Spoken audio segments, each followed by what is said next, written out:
see. And then, the moment I met you again, I knew in my heart that we were friends.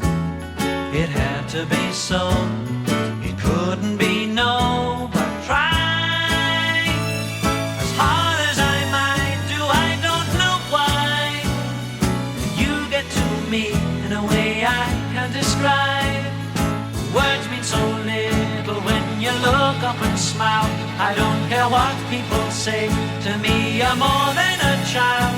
Oh Claire, Claire, Claire, if ever a moment so rare was captured for all to compare, that moment is you in all that you do.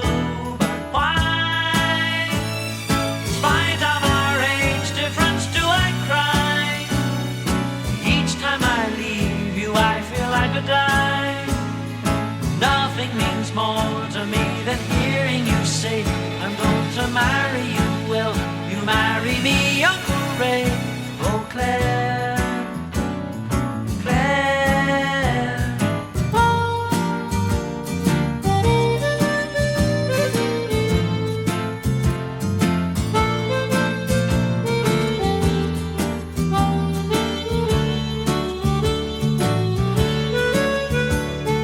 Claire, I've told you before, don't you dare get back into bed. Can't you see that it's late? No, you can't have a drink. Oh, all right then, but wait just a bit while I in an effort to babysit catch up my breath, what there is left of it. You can be murder at this hour of the